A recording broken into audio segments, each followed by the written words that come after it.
श्रीमद्कुंज विहाराय नमः। श्री स्वामी हरिदासो विजय तीर्थराम। कुछ लोगों के हृदय में यह मौन प्रश्न बना ही रहता है कि क्या ईश्वर है? ईश्वर की परिभाषा क्या है? यदि वह है तो बड़ा सामान्य सा किंतु अद्भुत प्रश्न। ईश्वर है। हम जब कभी किसी मकान को देखते हैं और देखते हैं कि उसका निर्माण बड़ी सुंदर तरीके से किया गया है, उसमें अनेकों कक्ष हैं, सुविधाओं की सारी आवश्यकताओं की पूर्ति के लिए सभी कुछ दिया हुआ है, तो हम कल्पना करते हैं कि अवश्य ही इसका कोई मालिक होगा जिसने इसे बनाया होगा। किसी खेत में कोई फसल खड़ी हुई है और मान लें कि वो गन्ने का खेत है और बहुत बड़े इलाके में गन्ने की फसल हो रही है, तो इसका मतलब है कि उसको देखभाल करने वाला कोई ना कोई कृषक निश्चित ही है। वह अनायास ही उत्पन्न नहीं हो गई। अनायास होती तो खरपतवार ही होती। संभव है कुछ गन्ने के वृक्ष भी होते, पौधे होते, किंतु ऐसा होना असंभव है कि बहुत बड़े क्षेत्र में एक ही फसल हो रही हो।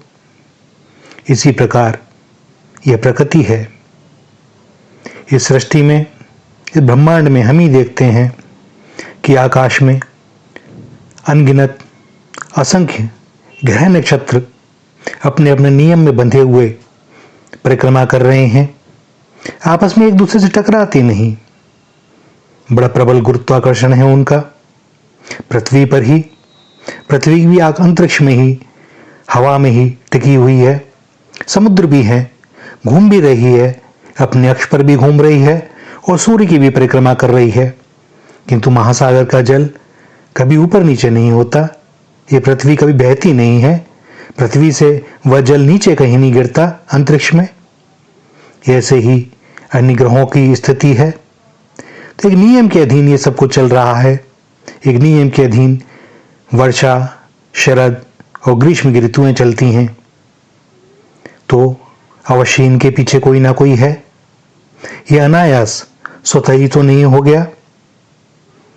तो ईश्वर तो अवश्य है। उन्होंने ही सृष्टि का निर्माण किया है। वही इसका पालन करते हैं और वही इसका संहार करते हैं।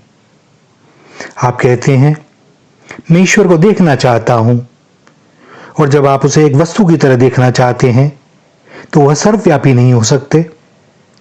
जब आप ईश्वर को देखते हैं तो आपके और ईश्वर के मध्य एक दूरी होती है।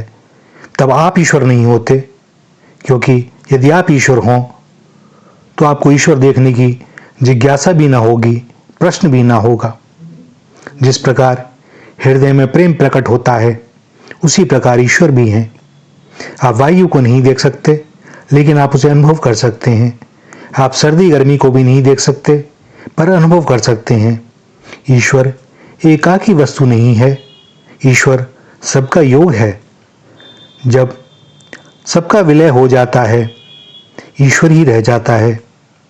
ईश्वर की अनुभूति सदैव हमें हृदय की गहराई में ही अनुभव होगी। एक मछली सागर का नाम सुनते सुनते थक गई थी। एक दिन उसने मछलियों की रानी से पूछा, मैं सदा से सागर का नाम सुनती आई हूं, पर सागर है क्या और कहां पर है? रानी ने कहा, बेटा, सागर में ही तुम्हारा जन्म है, जीवन है और जगत है।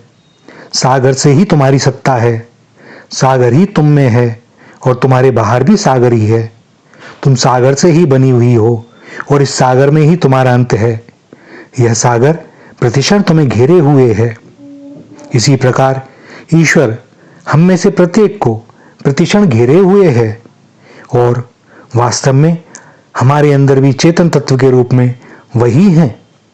पर हम मूर्छित हैं, इसलिए उनका दर्शन नहीं कर पाते, उनका अनुभव नहीं कर पाते। मूर्छा जगत है, संसार है। अमूर्छा ईश्वर है, श्री हरि हैं। श्री राधा, श्री राधा, श्री राधा।